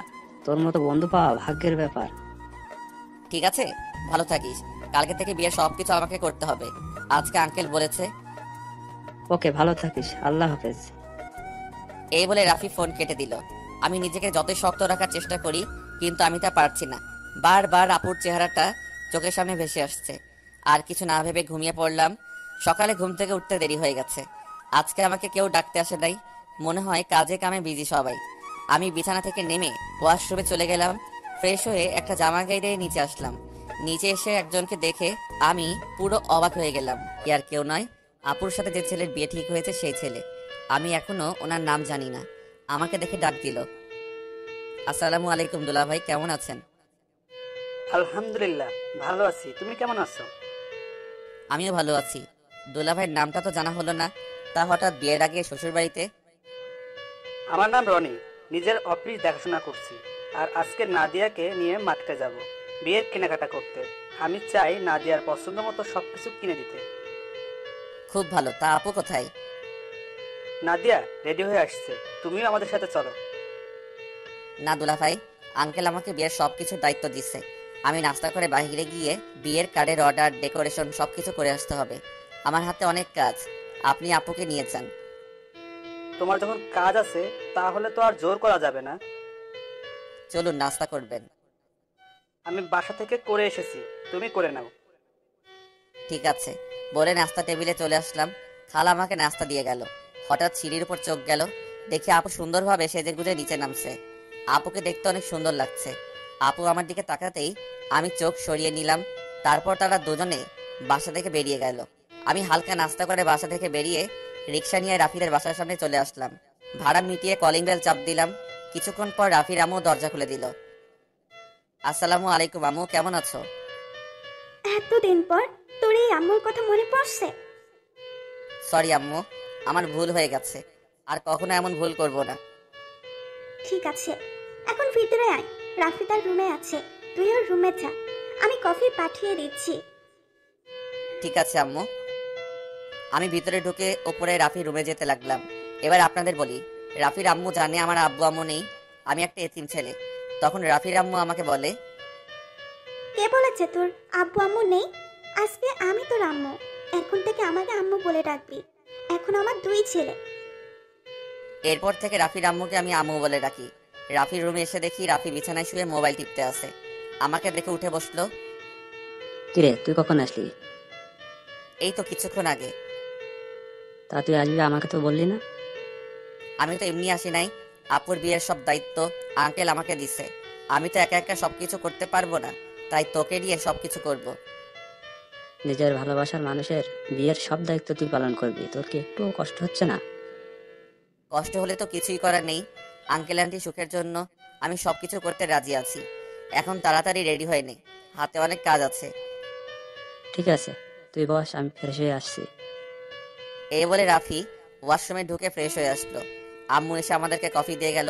দুজনে কফি খেয়ে আম্মুর থেকে বিদায় নিয়ে বাহিরে চলে আসলাম। বাইক নিয়ে দুজনে বেরিয়ে পড়লাম। প্রথমে বিয়ের কার্ডের অর্ডার দিলাম, তারপর বাকি যে কাজ ছিল সবকিছু কাজ ছেড়ে বাসায় চলে আসলাম।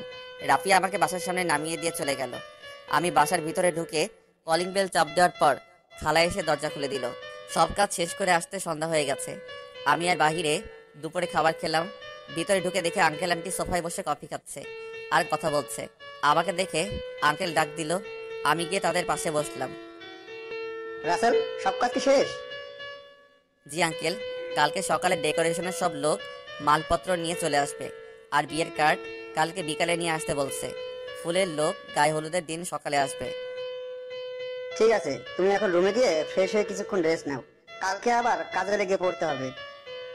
ঠিক আছে আঙ্কেল। এই বলে নিজের রুমে চলে আসলাম। ওয়াশরুমে ঢুকে ফ্রেশ হয়ে বিছানায় শুয়ে পড়লাম। রাতে খাবার খাওয়ার জন্য খালা ডেকে গেছে, তাই বিছানা থেকে উঠে নিচে চলে আসলাম। টেবিলের সামনে গিয়ে দেখি আঙ্কেল আন্টি আর আপু বসে আছে। আমি একটা চেয়ার টেনে বসলাম। আন্টি খাবার বেড়ে দিল। আপুর দিকে তাকিয়ে দেখি এক মনে খাবার খেয়ে যাচ্ছে। আমার দিকে একটাবার তাকালো না। আমি খাবার খেয়ে নিজের রুমে চলে আসলাম। তারপর বিছানায় শুয়ে পড়লাম। পরের দিন বিকালে বিয়ের কার্ড নিয়ে আসলাম। তখন আমি আঙ্কেলকে বললাম, আঙ্কেল, বিয়ের কার্ডগুলো কি করব? তোমার বন্ধু বান্ধব কতজন আছে তাদের একটা করে দিয়ে এসো, আমি কিছু রাখছি, আর বাকিগুলো নাদিয়াকে দিয়ে দেয়। আঙ্কেল, আমার তেমন বন্ধু নেই। আমার একমাত্র বন্ধু শুধু রাফি এবং তার পরিবার। ঠিক আছে, তাদের বিয়ের কার্ড দিয়ে এসো, আমি কিছু রাখছি, বাকিগুলো নাদিয়াকে দিয়ে আয়। আঙ্কেল কিছু কার্ড রাখলো। বাকিগুলো নিয়ে আপুর রুমের সামনে গেলাম। বাহির থেকে বললাম, আপু ভিতরে আসতে পারি?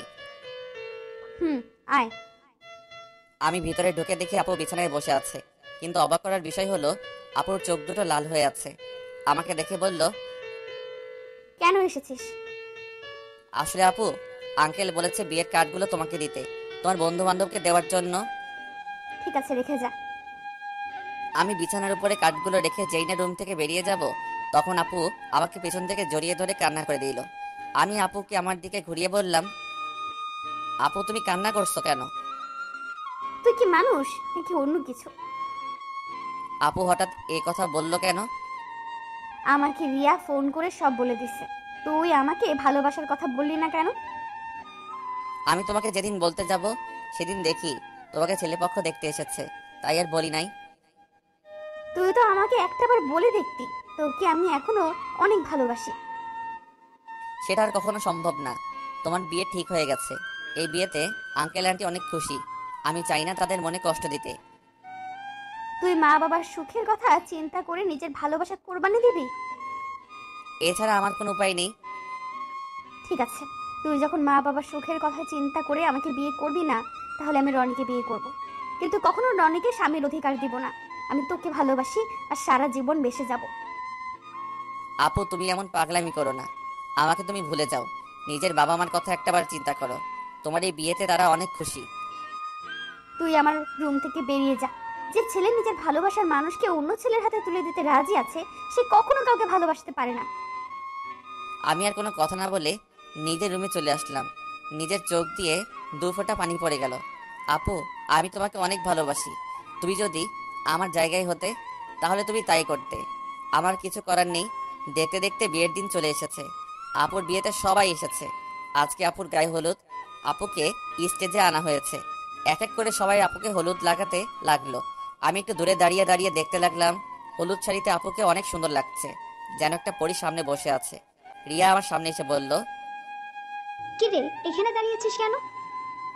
এমনি দাঁড়িয়ে আছি। তুই কি মনে করছিস আমি কিছু বুঝি না? এখনো সময় আছে, তুই মামা মামিকে সবকিছু খুলে বল। না রে, আমি চাই না তাদের মনে কষ্ট দিতে। তোর কি কষ্ট হচ্ছে না?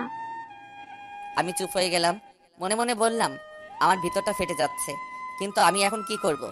আমাকে চুপ থাকতে দেখে রিয়া আবার বলল, কি রে, কথা বলছিস না কেন? আমার ভালো লাগছে না, তুই আমাকে একটু একা থাকতে দে। রিয়া আর কোনো কথা না বলে চলে গেল। হঠাৎ আঙ্কেল আমার সামনে এসে বলল, কি ব্যাপার রাসেল, তুমি এখানে দাঁড়িয়ে আছো কেন? যাও নাদিয়াকে হলুদ লাগিয়ে দিয়ে আসো। যাচ্ছি আঙ্কেল। বলে স্টেজে উঠে নাদিয়া আপুর সাথে বসলাম। আপু আমার দিকে করুণ চোখে তাকালো। আমি একটু হলুদ আপুর গালে লাগিয়ে দিলাম। তারপর মিষ্টি আপুর মুখের সামনে ধরলাম, কিন্তু আপু খাচ্ছে না, আমার দিকে তাকিয়ে আছে। তখন আন্টি বলল, কি রে নাদিয়া, রাসেল তোর মুখের সামনে মিষ্টি তুলে রাখছে, তুই খাস না কেন? আন্টির কথা শুনে আপু হালকা একটু মিষ্টি খেলো। তারপর আপু আমাকে একটু মিষ্টি খাইয়ে দিল। আমি আর বসে না থেকে ছাদে চলে গেলাম। অনেক কষ্টে আপুর সামনে চোখের পানি আটকে রেখেছি। ছাদের কিনারে দাঁড়িয়ে কান্না করতে লাগলাম। আজকের রাতটা পার হলে কালকে আপুর বিয়ে হয়ে যাবে। নিজের চোখের সামনে কিভাবে দেখবো আপুর বিয়ে? আমার চোখের পানি কোনো বাধা মানছে না। অঝোর ধারায় পানি পড়তে লাগলো। ছাদে কতক্ষণ ছিলাম বলতে পারবো না। আমার একটা জিনিস কিছুতেই মাথায় ঢুকছে না। রাফিকে আজকে গায়ে হলুদে দেখলাম না। ও কোথায়? আমাকে তো বলছে সন্ধ্যার পর চলে আসবে। আম্মু আব্বু তারা এসেছে, কিন্তু তাকে দেখলাম না। পকেট থেকে মোবাইলটা বের করে রাফিকে ফোন দিলাম, কিন্তু তার মোবাইল বন্ধ বলছে। আমি আর কিছু না ভেবে নিচে নামতে যাব, হঠাৎ ছাদে কারো আসার শব্দ পেলাম। নিচের দিকে তাকিয়ে দেখি আপু ছাদের দিকে আসছে। আপু আমাকে দেখে হাত ধরে টেনে ছাদের কিনারে নিয়ে আসলো। তখন আপু বলল, নিজেকে এত কষ্ট দিচ্ছিস কেন রাসেল? এখনো সময় আছে। তুই আব্বু আম্মুকে সবকিছু খুলে বল। তুই যদি বলতে ভয় পাস তাহলে আমি বলি। না আপু, তুমি এই কাজ কখনো করবে না। তারা শুনলে অনেক কষ্ট পাবে। আমি চাই না তারা আমার কথা শুনে কষ্ট পাক। তুই কি পারবি আমাকে ছেড়ে থাকতে? আমাকে পারতেই হবে। রাসেল, শেষবারের মতো আমার একটা কথা রাখবি। কি কথা বলো? তুই কালকে আমার সামনে আসিস না। আমি তোকে সামনে দেখলে কবুল বলতে পারবো না। ঠিক আছে, আমি তোমার সামনে থাকবো না। আমাকে জড়িয়ে ধরে একটা কিস করবি। কালকের পর তো অন্য পুরুষের সাথে থাকতে হবে। এখানে অন্য পুরুষ কোথায় থেকে আসলো? সে তো হবে তোমার স্বামী। কিন্তু আমি তো তাকে কখনো স্বামী হিসেবে মানবো না। আমি শুধু তোকে ভালোবাসি। প্লিজ আপু, তুমি আমাকে ভুলে যাও। স্বামীর সংসার নিয়ে নতুন জীবন শুরু করো। আমি কখনো তোকে ছাড়া নতুন জীবন শুরু করতে পারবো না। আপু, তোমাকে আমার কসম দিয়ে বলছি, তুমি আঙ্কেল আন্টির মনে কষ্ট দিও না।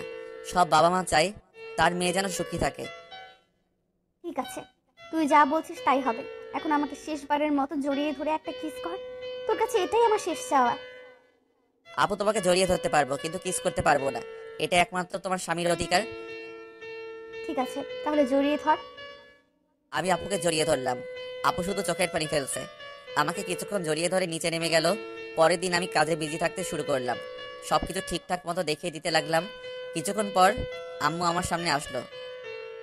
কিরে রাসেল, তোকে গতকাল থেকে ঠিকভাবে দেখতে পাচ্ছি না। কোথায় কোথায় থাকিস? আসলে আম্মু, আপুর বিয়ের সব দায়িত্ব আমার হাতে, তাই কাজে কামে এদিক ওদিক দৌড়াতেছিলাম। তোর চোখ দুটো দেখে লাল হয়ে আছে। কি হয়েছে তোর? আমার কিছু হয়নি আম্মু, এমনি রাতে একটু ঘুম কম হয়েছে। বেশি রাতে ঘুমাইছি তো, আবার সকাল সকাল ঘুম থেকে উঠে কাজে লেগে পড়ছি। ঠিক আছে, তুই থাক, ভেতরে যাচ্ছি। ওকে আম্মু। আচ্ছা আম্মু, রাফি কোথায়?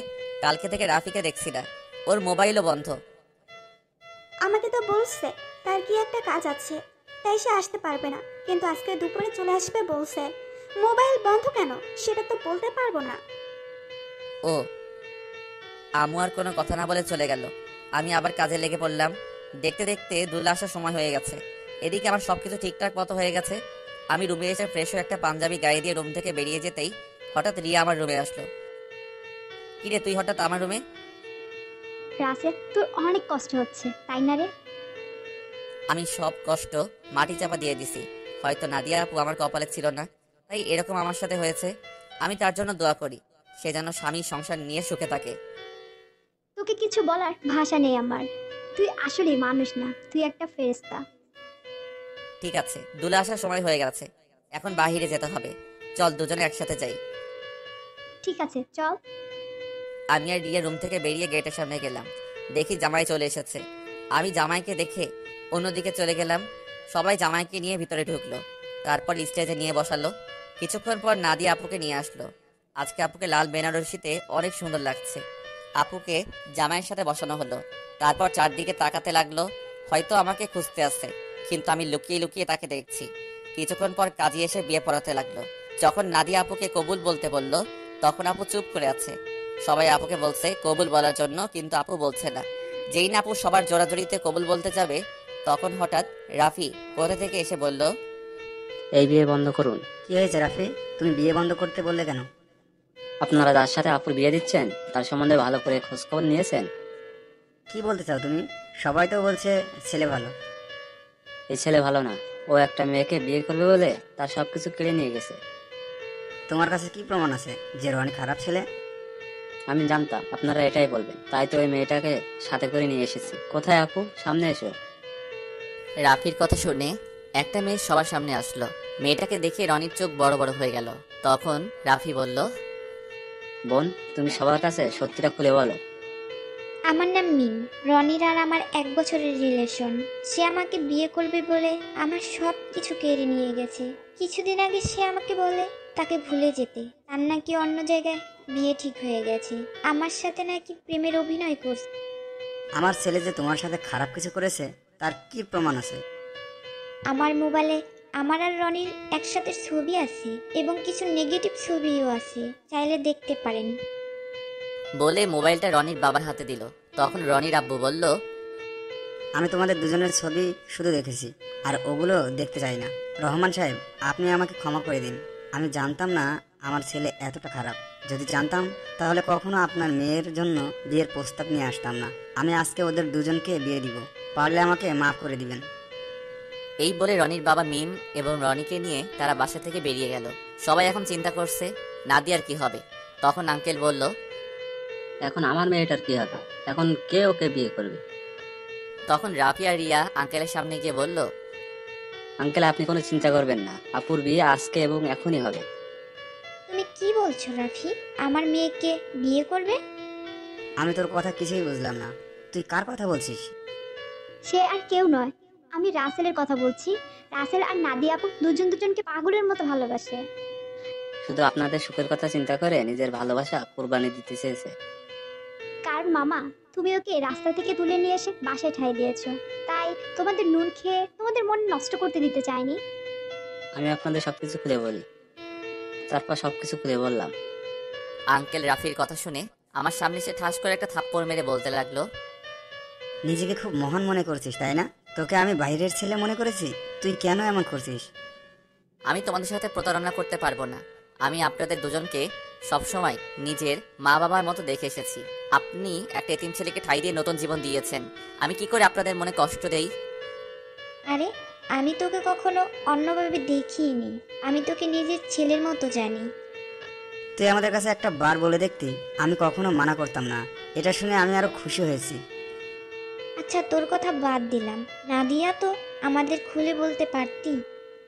আমি তোমাদের সবকিছু খুলে বলতে চেয়েছি, কিন্তু রাসেল আমাকে মানা করেছে, আবার আমাকে কসম দিছে। ঠিক আছে, এখন সব বাদ। এখন রাফি, তুমি রাসেলকে তৈরি করে নিয়ে আসো। ঠিক আছে আঙ্কেল। এই বলে রাফি আমাকে নিয়ে উপরে চলে আসলো। আমি সাথে সাথে রাফিকে জড়িয়ে ধরে কান্না করে দিলাম। তারপর বললাম, কিরে কেমনে কি?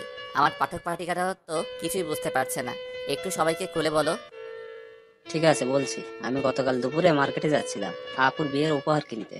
তখন হঠাৎ দেখি একটা মেয়ে রনির মতো একটা ছেলের সাথে কথা বলছে। হঠাৎ ছেলেটা মেয়েটাকে ঠাস করে 2টা থাপ্পড় মেরে চলে যায়। ছেলেটা যে সময় গাড়িতে উঠবে তখন তার চেহারা দেখে অবাক হয়ে যায়, কারণ সে ছিল রনি ভাই।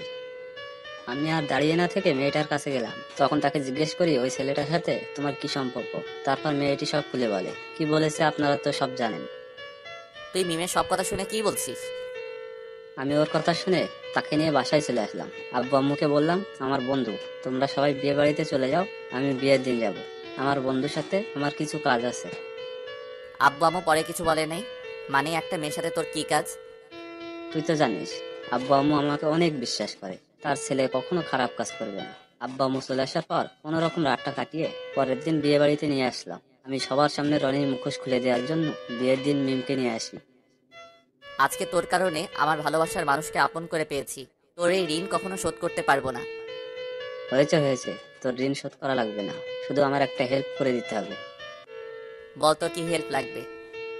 আমার সাথে একটা মেয়ে দাঁড়িয়ে যখন আঙ্কেলের সাথে কথা বলছে, ওই মেয়েটাকে আমার পছন্দ হয়েছে। ওর সাথে আমার লাইনটা ক্লিয়ার করে দেবে। তার মানে তুই রিয়ার কথা বলছিস? আরে তোকে তোর কথা বলছি। মানে আমি তো কিছুই বুঝতে পারছি না। তোকে বলছি না, আমাকে আপুর মামাতো বোন রিয়া প্রপোজ করছে, এই সেই মেয়ে। কি? তার মানে ওই সেই রিয়া? কিন্তু চেহারা তো কিন্তু মার্শাল্লাহ। এখন আমার সাথে লাইনটা করে দে। ঠিক আছে দিব, আগে আমার বিয়েটা শেষ হোক। ঠিক আছে, এখন ফ্রেশে আয়, আমাদের জন্য সবাই অপেক্ষা করছে। আমি আর কোনো কথা না বলে ওয়াশরুমে ঢুকে ফ্রেশ হয়ে একটা পাঞ্জাবি গায়ে দিয়ে রাফির সাথে নিচে চলে আসলাম। আমাকে নিয়ে আপুর পাশে নিয়ে বসালো। তখন আপু আমার কানের কাছে মুখ এনে বলল, আজকে তোর খবর আছে, শুধু বিয়েটা হয়ে যেতে দে। তুই আমাকে অনেক কষ্ট দিয়েছিস। সেটা বাসর ঘরে দেখা যাবে। আমিও কিন্তু কম কষ্ট পাইনি। কাজী বিয়ে পড়ানো শুরু করলো। আগে আপুকে কবুল বলতে বলল, আপু সাথে সাথে কবুল বলে ফেললো। সবাই মুচকি মুচকি হাসছে। এবার আমাকে বলতে বলল, কিন্তু আমি বলছি না। আমি আপুকে একটু লাগানোর জন্য দেরি করছি। আপু আমাকে কনুই দিয়ে গুঁতা দিল। আমি সাথে সাথে কবুল বলে ফেললাম। সবাই জোরে জোরে হাসা শুরু করলো। তারপর কাজী মোনাজাত ধরলো। সবাই আমাদের জন্য দোয়া করলো। তারপর সবাই খাওয়া দাওয়া করে বাসায় চলে গেল। আব্বু আম্মু আমার কাছ থেকে বিদায় নিয়ে চলে গেল। রাফি আমার সাথে থেকে গেল। এখন আমি আর রাফি ছাদে বসে আছি। ছাদে আসার সময় রিয়াকে বলেছি ছাদে আসার জন্য। আমি আর রাফি বসে বসে কথা বলছি। কিছুক্ষণ পর রিয়া ছাদে আসলো। তখন আমি বললাম, কিরে, তোর আসতে এত দেরি হলো কেন? দেরি কি আর এমনি হয়েছে? তোর বাসর ঘর সাজাতে দেরি হয়ে গেছে। এখন বল কি জন্য ডাকলি? আজকে বিয়ে বাড়িতে একটা ছেলে তোকে দেখে পছন্দ করে। সে নাকি তোর সাথে প্রেম করতে চায়। আমার কথা শুনে রাফি মাথা নিচু করে ফেলছে। তখন রিয়া বলল, ছেলেটা কি জানতে পারি? সে আর কেউ নয়, আমার কলিজা, আমার জানের বন্ধু রাফি। তাহলে না বলে তোকে বলতে বলছে কেন? আসলে আজ পর্যন্ত রাফি কোনো মেয়ের সাথে প্রেম করে নাই। কেন জানি তোকে দেখে পছন্দ হয়, কিন্তু লজ্জার কারণে বলতে পারছে না। তাই আমাকে বলল তোর সাথে লাইন করে দেওয়ার জন্য। ঠিক আছে, তুই রুমে যা। আপু রুমে তোর জন্য অপেক্ষা করছে বাসর ঘরে। আমার অনেক ভয় করছে রে। এত ভয় কিসের? বিড়ালটা ঠিক মতো মারিস। ওই, এই বিড়াল আবার কোথায় থেকে আসলো? সেটা বাসর ঘরে গেলে আপু তোকে দেখিয়ে দিবে। এখন তুই যা, আমি ওর সাথে কথা বলবো। আচ্ছা ঠিক আছে, যাচ্ছি। আমার বন্ধুর যেন কিছু না হয়, তাহলে কিন্তু তোর মাথা ফাটিয়ে ফেলবো। ওই, আমার জামাইয়ের সাথে আর আমি যেটাই করি তোর সমস্যা কি? কি? তার মানে তুই রাজি? আরে ওকে তো প্রথম থেকে আমি প্রেমে পড়ে গেছি। এখানে রাজি হওয়ার কি আছে? তুই বাসর ঘরে যা, আমি আমার জানের সাথে একটু রোমান্স করি। তাহলে তোরা থাক, আমি গেলাম। আমি আর কোনো কথা না বলে বাসর ঘরের সামনে চলে আসলাম। দোয়া দরুদ পরে আস্তে আস্তে রুমে ঢুকলাম। তারপর দরজা বন্ধ করে দিলাম। দরজা বন্ধ করে বিছানার দিকে তাকিয়ে যেটা দেখলাম, সেটা দেখে আমি পুরো অবাক হয়ে গেলাম। দেখি নাদিয়া আপু একটা লাঠি নিয়ে বিছানায় বসে আছে। আমি আপুর সামনে গেলাম। তখন আমি বললাম, আপু, তুমি লাঠি নিয়ে বসে আছো কেন? ঠাস করে একটা বাড়ি মেরে দিল। তখন আমি বললাম, তুমি আমাকে মারলে কেন? প্রথমে আপু বললি কেন? আপুকে আপু বলবো না তো কি বলবো? আবার ঠাস করে আরেকটা বাড়ি মারলো। তখন নাদিয়া বলল, আর একবার যদি আপু বলে ডাকিস তাহলে তোর মাথা ফাটিয়ে দেব। এখন থেকে আমার নাম এবং তুমি করে বলবি। তুমি করে তো সব সময় বলি, কিন্তু নাম ধরে কিভাবে বলবো? তুমি তো আমার থেকে বড়। কারণ এখন আমি তোর স্ত্রী, আমাকে নাম ধরে ডাকবি। ঠিক আছে, এখন থেকে নাম ধরে ডাকবো। তো এতক্ষণ কোথায় ছিলি? তোর আসতে এত লেট হলো কেন? আগে বলো, তুমি আমাকে তুই করে বলছো কেন? আমি তোমার স্বামী, আমাকে তুমি করে বলবে। ঠিক আছে বলবো, এখন বল আসতে দেরি হলো কেন? তাহলে শোনো। তারপর রাফিয়া রিয়ার কথা খুলে বললাম। সেটা তো খুশির খবর। আজকে রাফির জন্য তোমাকে আমি আপন করে পেয়েছি। ও না থাকলে এতক্ষণ আমাকে বাসর ঘরে রনি থাকতো। ঠিকই বলেছো, ওর মতো বন্ধু পাওয়া ভাগ্যের ব্যাপার। ঠিক আছে, এখন উঁচু করে আসো, 2 রাকাত নফল নামাজ আদায় করতে হবে। করব, আগে আমাকে একটা কথার উত্তর দাও। বিয়ের আগে তোমাকে দেখছি সব সময় কার সাথে যেন হেসে হেসে কথা বলতে। তুমি কার সাথে কথা বলতে? নাদিয়া আমার কথা শুনে হাসতে হাসতে বলল, আরে পাগল, এটা আমি অভিনয় করছি। আমি তোমার সামনে মোবাইল নিয়ে অন্য ছেলের সাথে কথা বলার অভিনয় করছি এবং তোমাকে এড়িয়ে চলছি। তুই এগুলো সহ্য করতে না পেরে যেন আমাকে ভালোবাসার কথা বলিস, কিন্তু হাদারা, তুমি আমাকে কখনোই বলো নাই। কিছুদিন পর যখন তোমার রিয়াকশন দেখলাম না, তারপর ওই ছেলেকে বিয়ে করতে রাজি হয়ে যাই। তারপর কি হলো তুমি তো জানো। আমারটা কি শুনবে? সব তো তুমি জানতে পেরেছো। এখন চলো দুজনে অজু করে আসি। ঠিক আছে চলো। আমি আর নাদিয়া ওয়াশরুমে ঢুকে অজু করে 2 রাকাত নফল নামাজ আদায় করে খাটে গিয়ে বসলাম। তখন নাদিয়া বলল, আজকে তোমার ভালোবাসা দিয়ে আমার সব কষ্ট দূর করে দাও। তোমার কষ্ট দূর করলে আমার কষ্টগুলো দূর করবে কে? আমিও তোমার সব কষ্ট দূর করে দেব ভালোবাসা দিয়ে। ঠিক আছে, তাহলে মিশনে নেমে পড়ি। আমার তো আর সহ্য হচ্ছে না। বাবা, আমার সিনিয়র জামাই দেখি সহ্য হচ্ছে না। আসো। তারপর আর কি, নাদিয়ার উপর ঝাঁপিয়ে পড়লাম। নাদিয়ার ঠোঁট দুটো নিজের আয়ত্তে নিয়ে আসলাম। আস্তে আস্তে কাপড় খুলতে লাগলাম। তারপর ওর পুরো শরীরে কিস করতে লাগলাম। ধবধবে সাদা দেহ। তারপর হারিয়ে গেলাম সাগরের বুকে। এখন আমি আর নাদিয়া সবসময় কলেজে যাওয়া আসা করি। রিয়া আর রাফির প্রেম ভালোই চলছে। তাদের পড়ালেখা শেষ হলে বিয়ে হবে। আমি আমার সিনিয়র আপুর ভালোবাসা পেয়ে অনেক সুখে আছি। পুরো গল্প জুড়ে রকসবুজ টিমের মেম্বাররা আমরা সাথে ছিলাম।